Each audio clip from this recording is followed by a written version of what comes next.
Salufalava, this is Pacific Waves from RNZ Pacific. I'm Susana Suiswiki. Coming up. In that regard, Tuvalu calls for the development of an international treaty on sea level rise. Pacific leaders gather in France for the Oceans Conference.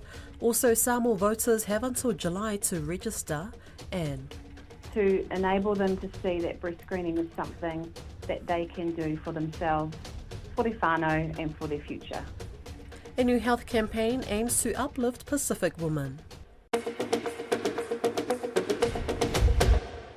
Tuvalu Prime Minister Teo has called for an international treaty on sea level rise at the UN conference in France.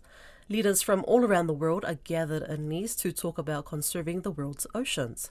Koroi Hawkins has more. Speaking to delegates in Nice, Tuvalu Prime Minister Teo says the ocean is critical to his country's economy, culture and survival. He says Tuvalu is particularly vulnerable to sea level rise, and he supports the UN Secretary-General's call for all nations to deliver on the 1.5 degrees promise in order to halt the rate of sea level rise. In that regard, Tuvalu calls for the development of an international treaty on sea level rise to enshrine the legal rights of affected states and people, including the principles of statehood continuity and the permanency of maritime boundary. Meanwhile, the president of French Polynesia in his address announced plans to establish over 1 million square kilometres of marine protected areas in the territory. Speaking to fellow world leaders, Moatai Brotherson says French Polynesia is committed to sustainable ocean management and pledged to expand marine protected areas by 500,000 square kilometres by this time next year. We also decided to upgrade our regulation to establish a surface of more than 1 million square kilometres of Class 1 and 2 marine protected area.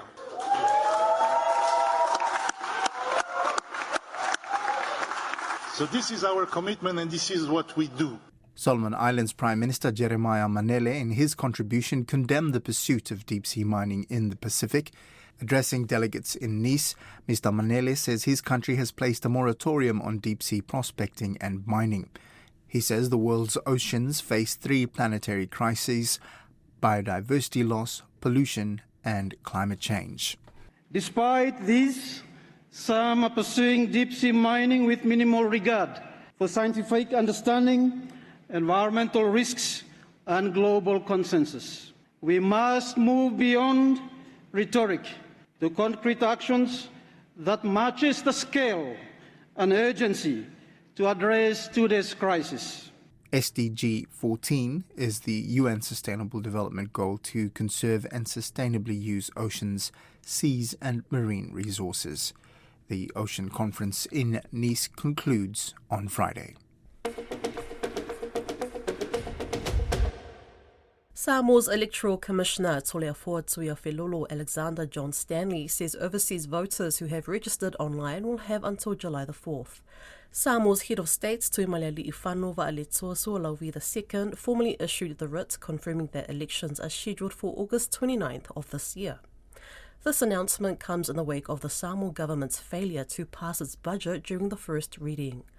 Toleafo says those from overseas will need to travel to Samoa to register their biometrics to complete the full registration to be able to vote in August, which is another trip over for them.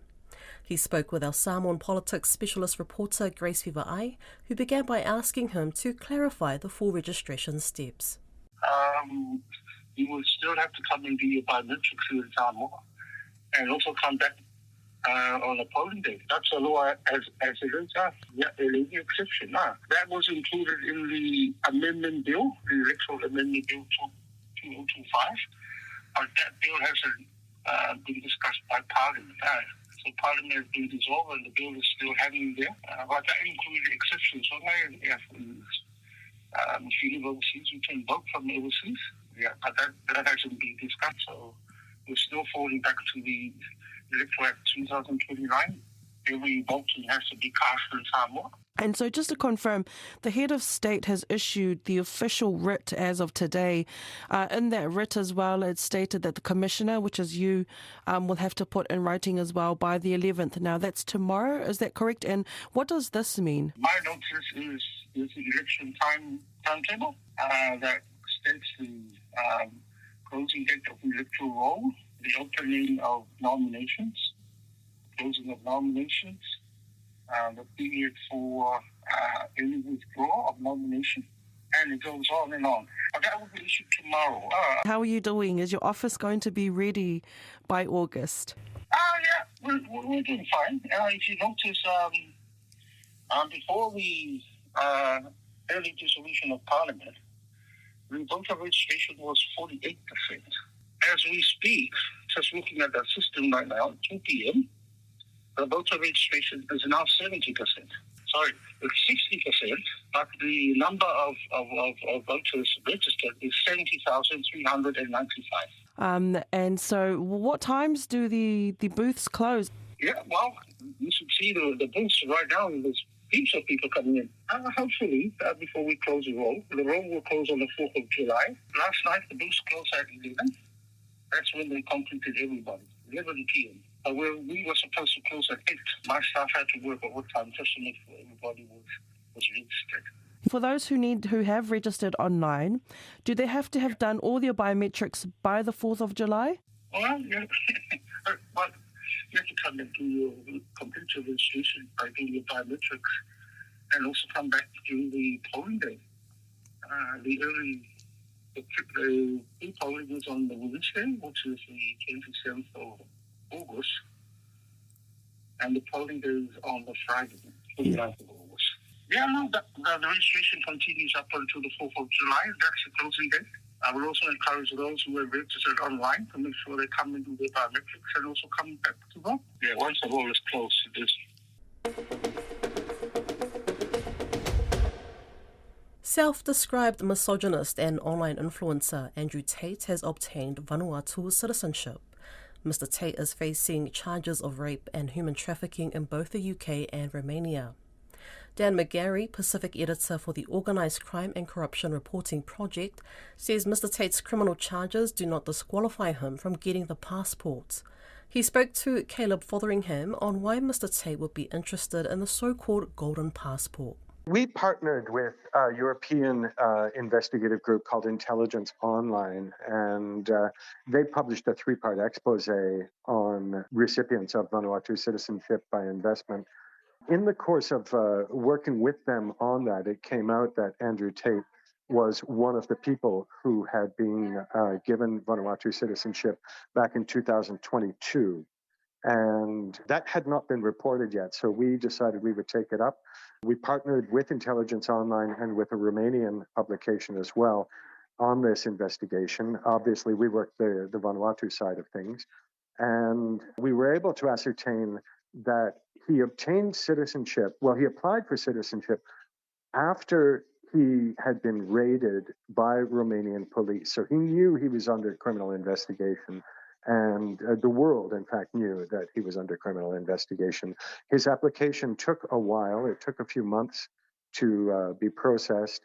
And it was issued finally, his citizenship, I should say, was issued finally about 15 days before he was arrested and held in detention by Romanian authorities.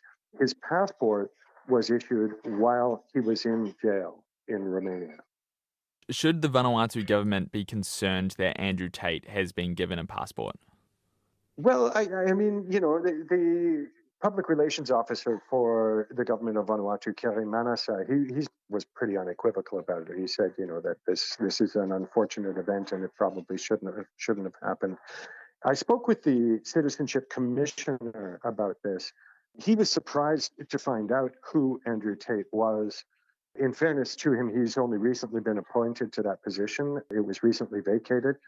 And so, you know, he was coming in kind of new to all of this, but he expressed regret. But at the same time, he said that once a submission has been made, once the application is put to the commission, nothing short of a criminal conviction or, you know, outright false representation on the application itself is sufficient to stop the process. So because Tate has yet to be convicted, because he's facing criminal charges in the UK, in Romania, and potentially in the US as well, none of that is disqualifying. Only a conviction would be enough to disqualify. So I think if it comes out that there's a conviction that arises, it's possible that his citizenship may be revoked as a result. So why would Andrew Tate, a man facing multiple criminal charges in multiple jurisdictions, want to get hold of a Vanuatu passport? Well, there are numerous reasons why people want these things. I think there is a fairly legitimate argument to be made for citizens of repressive regimes whose travel is restricted by their local authorities. You know, it's possible that they may choose to escape repression as a result of this. So somebody from China, from Russia, from another autocratic regime may see a real advantage in that sort of thing.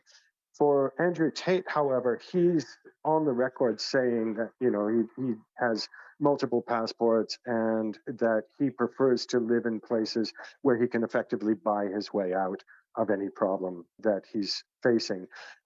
That may have made Vanuatu citizenship appealing to him at a time when it was only Romanian authorities that were after them, because there's no extradition treaty between Vanuatu and Romania. However, he's now facing criminal charges in the UK as well. That was just confirmed last week. There is a very long-standing extradition agreement between the UK and Vanuatu. So I'm not sure the passport is going to do what he thought it would do originally. So this is all done through the so-called Golden Passport scheme that Vanuatu has. Can you just tell me a little bit about that and how it all works? Well, these citizenship by investment, as it's formally known, has been an ongoing business for quite some time. It began in the Caribbean islands, in Dominica, to begin with. And Vanuatu was actually a little bit late on the uptake. But once it began its program, it structured it in such a way that it was very easy for people outside of Vanuatu to insert themselves into the process by acting as sub-agents, effectively selling citizenship. And that made it very lucrative. Now, the fact that until 2024, people could actually count on getting access to the Schengen countries, that is, to the EU countries, it made the Vanuatu passport very, very attractive. And the price was somewhat better than some of the earlier programs. So Vanuatu passports for a while were quite popular, resulting in a record amount of revenue made by the government of Vanuatu. At one point, citizenship by investment programs were the single largest source of income for the entire government of Vanuatu. You can imagine how attractive that made it to politicians who had always been very financially limited in terms of delivering, programs for people domestically. So it's very hard to turn off the tap now that even though the EU has restricted access, they've taken away visa-free access to the Schengen countries. Things are turning south a little bit. COVID, of course, had a significant impact on everything. It's been very, very hard for the government to walk away from it because there's just so much money to be made. A new campaign called Vanuatu is encouraging Pacific women in New Zealand to get their breast screenings done. Vanuatu is more than just raising awareness, it's about creating a shift. Pacific screening rates remain below the national average. As of April 2025, the national screening target for eligible women stands at 70%, but for Pacific women, coverage is only 68%. I spoke with Breast Screen Aotearoa Program Manager Lisa Te Paiho about the Vanuatu campaign. Kia ora, Susanna. So the Vanuatu breast screening campaign has been designed to help us to increase breast screening coverage for Pacific women. The campaign has a focus on the brave and beautiful aspect of our Pacific women, and is about them. We're hoping to empower them, to provide information and to help them to take the steps to prioritise their health in order to be able to take up free breast screening. So we're hoping it's a campaign that speaks to women, to their whānau, to the community, to enable them to see that breast screening is something that they can do for themselves, for their whānau and for their future. Hey, what makes this campaign different to the other screening campaigns from previous years? I remember when I was a kid, there were TV commercials. Yeah, there was a TV ad and people actually really loved that ad. We got great feedback about it, and we, for no particular reason, hadn't done one for quite a long time. So we got feedback from our community that they would really like to know or be reminded about the importance of breast screening. They felt that maybe it had dropped off their list of things to do. So the main difference with this campaign is that we went to the community, we went to Pacific women, and we tried to focus on women who, not only those who do breast screen, but those who hadn't been able to access our services so far. So we went to ask them, what would encourage you to screen? What would encourage you to encourage someone else to screen? I think that's the main focus of this particular campaign. And with what the campaign looks like has not come from us as the health system or as Breast Screen Aotearoa. It's absolutely been driven by the community, by what they wanted to see, what would help them to think, yeah, breast screening, yeah, I'm going to do that. What would make them take a second look when they saw the campaign material. I think that's the main difference, fully driven by the community. What are the current screening rates for Pasifika women? So with Breast Screen Aotearoa, we're aiming to screen all eligible women, or 70% of all eligible women. It's actually pretty good coverage for Pacific women at the moment. Across all of Aotearoa, it is 68%, so we're not at target. But that rate differs across the country, and there's some areas where it's a lot lower. So we know that we've got quite a lot of work to do to make our service more accessible to women and to remind women about breast screening. So that's why we have the campaign, because the rates aren't what we want them to be. Have the figures or rates always been low in other areas? There has been, in some areas, there's been some really good progress for Pacific women's screening. I think particularly in the Auckland region, there's been some really good work there done where the breast screening provider has partnered with the community.